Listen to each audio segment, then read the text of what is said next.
Hello again and welcome. I thank you for joining me. Today, we're going to look at Lesson 3 in our Learn to Program in Java series. Lesson 3 picks up where Lesson 2 left off. In Lesson 2, if you remember, we looked at variables, data types, and the assignment statement. And in this lesson, we're going to look at how you can convert your data from one type to another, both implicitly and explicitly, as well as how you can take string data and convert it into intrinsic types like integers, doubles, and Boolean values.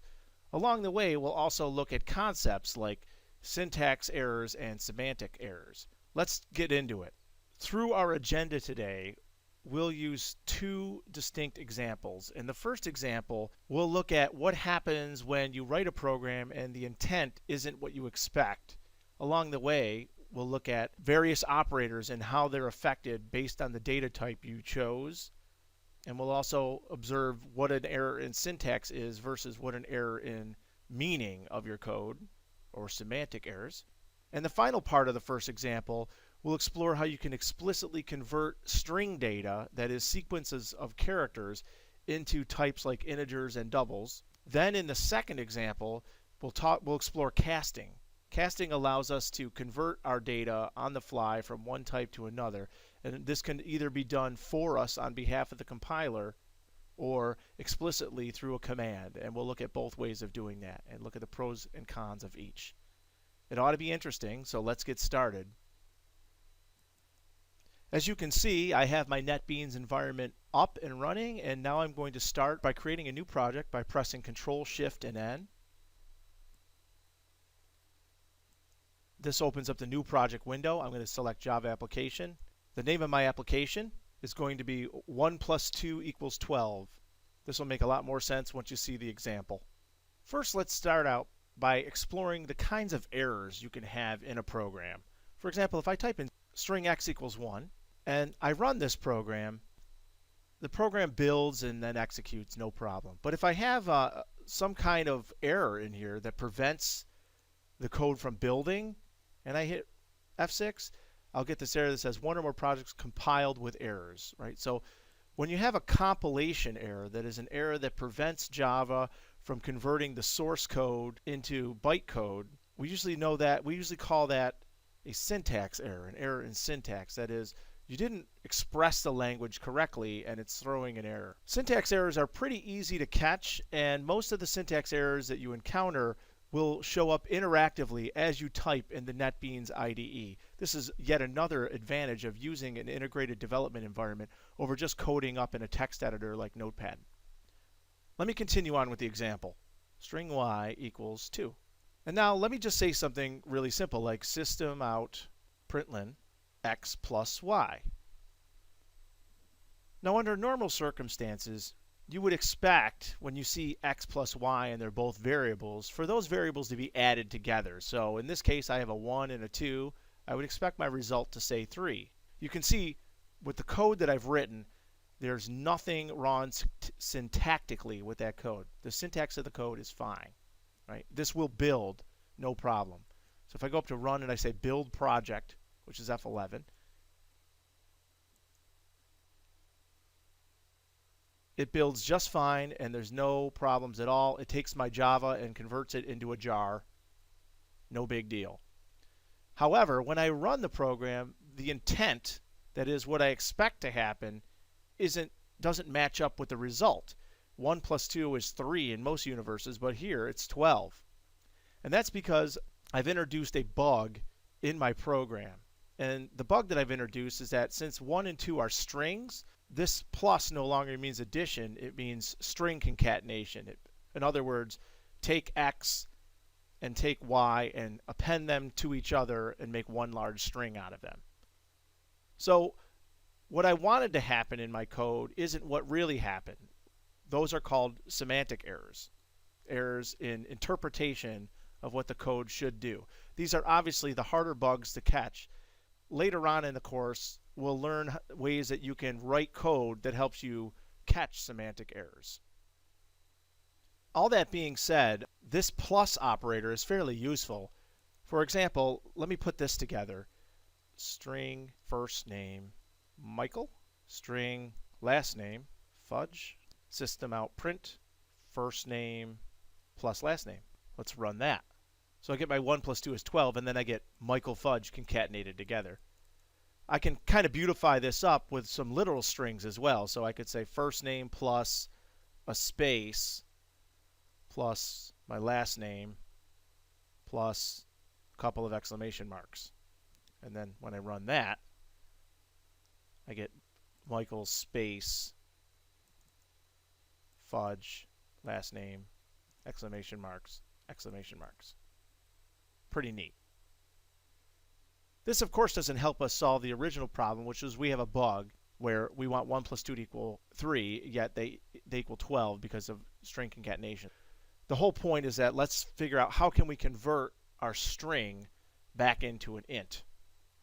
At this point, you might be thinking a little ahead and saying, well, why can't I just do something like this? Int I is assigned 1 as a string, right? And then it'll take this 1, which is a string, and convert it to an integer 1. But you can see already that this is going to generate a syntax error. It says incompatible types required int found string. And this happens because, again, I'm trying to take what is a string and putting it inside this integer variable. These are incompatible types. Typically, what you want to do in this case is you need to use a method of the integer class to parse the string into an integer. For example, maybe I want to take x and put it into I.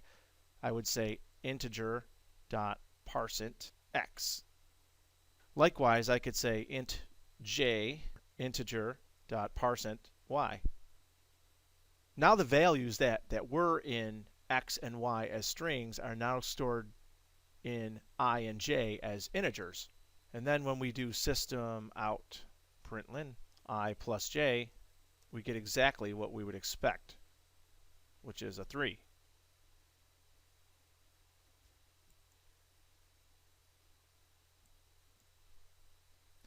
It kind of helps to maybe trace through this. So I'm going to start this again, but this time I'm going to use the debugger. I'm going to step through it line by line. So right now I have x and y, they're both strings, and now this is going to make an I and a j, and I is equal to the value when you take the integer and parse it, and then I gets the value of parsing the value of x, which is a string, but treating it as an integer. So instead of 1 with quotes on it, I get 1 like that. Same thing happens with j. See, it's 2 up here for y, and then 2 without the quotes down here for j. And then that's why the execution works. Now, this example is great and all, but it kind of brings up a point. It's why not just use, why use strings at all? Why not just use integers? And I guess the point of the exercise was to show you, number 1, how to convert strings into integers, and number 2, how to deal with unintended consequences in your program. As you might expect, there's also a way to do this with double values. So here's another example. I might say string GPA 3.96, then double GPA 2 is assigned double dot parse double. It's not parseInt anymore, it's parse double GPA. And now this GPA here would be just a series of characters 3.9.6. This GPA2 is actually the value 3.96. I can actually apply math to it and it works as expected. For example, this generates an error. This is a syntax error because it doesn't know how to apply the minus operator to a string and a double. But this would work because I'm applying the minus operator to a double and a double. And then when I run it, I should get 2.96, 1 point lower than my original GPA. All right, well, that's our first example. And again, this is just kind of introducing you to the concept of how do I convert string values into other types, and also how do I deal with errors in semantics. In this next example, we'll take a look at how operators deal with values of the same type and values of different type, and then how you can force a type over an operator. We call that casting. I'm going to start a new project, Control-Shift-N. This one I'm going to call Understanding Typecasting. All right, let's stage this example. If I were to ask you what 20 divided by 15 was, and you used a calculator, the answer you would get is 1.333333333, right? That would be your answer. Armed with that knowledge, let's see what Java tells us the answer would be.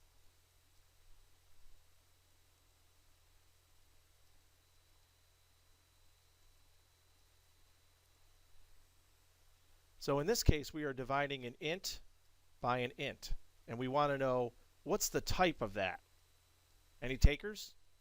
Is it going to be a 1 or a 1.33333? Well, let's take a peek.